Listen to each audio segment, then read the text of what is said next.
un café et je me dirigeai vers le salon à la recherche d'un membre de la famille.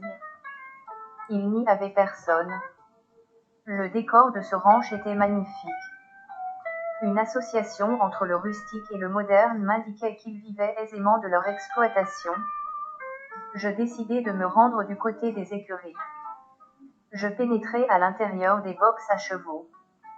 La première présence que je vis fut Moni, une magnifique jument avec sa belle crinière blanche. Puis tout au fond des boxes, je l'ai aperçue.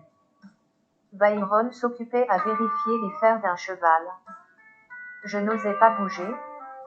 J'ai attendu dans un recoin jusqu'au moment où il sortit avec un superbe étalon brun. Puis, je suis sortie à mon tour. J'ai longé une prairie clôturée où une dizaine de chevaux broutaient tranquillement. La tentation de monter à cheval était trop forte.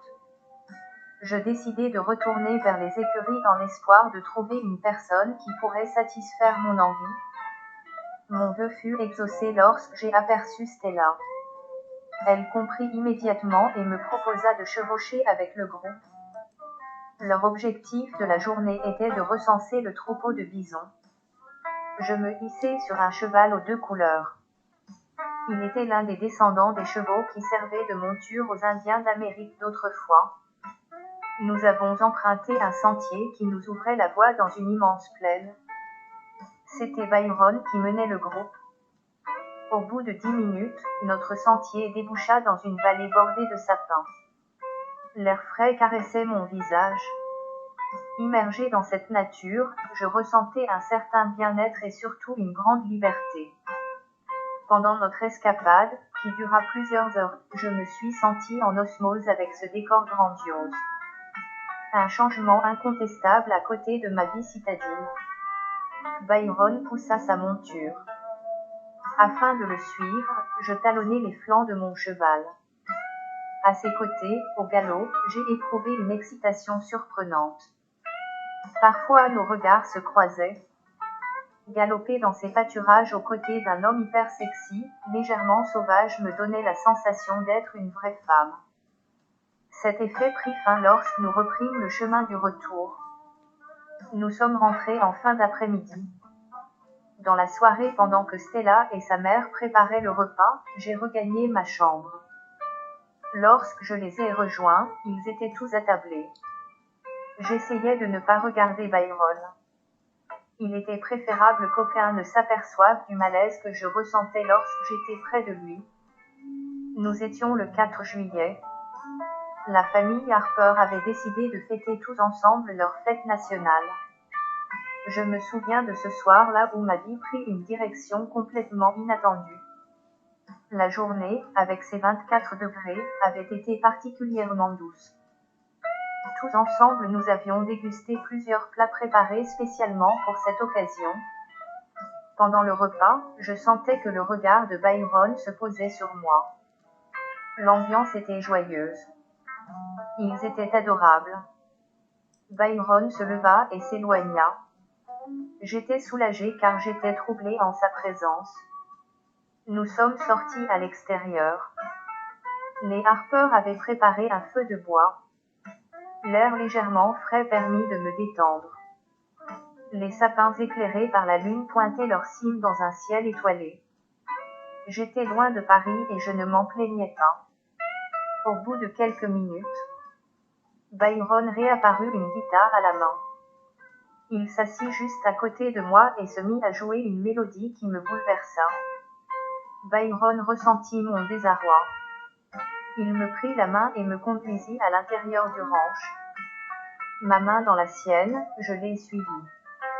Il m'a entraîné jusque dans ma chambre. Puis, il me dit dans un français approximatif. « Allez, viens ». Il a refermé la porte et s'est approché de moi. Je suis restée immobile, le regard figé sur son visage. Ses yeux d'un vert translucide me dévisageaient. À ce moment-là, mes jambes se sont dérobées. Il me souleva et me transporta sur mon lit. J'étais entièrement anesthésiée par cette affluence de sensations. Il me chuchota à l'oreille. « Rebecca, you are beautiful. Dans ses bras, je suis devenue femme. Je me suis réveillée le lendemain avec un seul désir, celui de ne plus le quitter. C'était décidé, je ne repartirai pas en France. J'étais devenue un membre à part entière de cette famille. Une seule personne m'inquiétait. C'était Stella. Je l'appréciais comme une sœur. Elle remplaçait la sœur que je n'avais jamais eue. Nous passions des journées entières à chevaucher et à rire. Stella était une jeune femme au caractère bien trempé. Je l'écoutais et je prenais conscience qu'elle n'était pas faite pour la vie d'éleveur de bovins. Elle me confia qu'elle avait pris la décision de quitter le ranch pour intégrer une école très spéciale située au Texas. Contre l'avis de ses parents, elle avait signé son engagement dans l'armée de terre.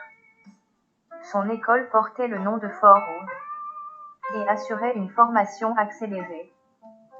Si son admission était confirmée, elle intégrerait une division d'infanterie. Ces entraînements la prépareraient à combattre sur les territoires pris d'assaut par les combattants de Daesh. L'armée américaine avait annoncé renforcer son déploiement militaire dans le nord-est syrien, après plusieurs incidents ayant opposé ses forces à l'armée russe dans cette région où Washington maintient désormais une présence limitée. Après ces révélations, j'ai immédiatement compris que je devrais me passer de la présence de ma chère Stella. Vous découvrirez dans le prochain épisode son intégration en janvier 2018 dans l'armée américaine, sa mission en Syrie et son implication au sein d'une population meurtrie.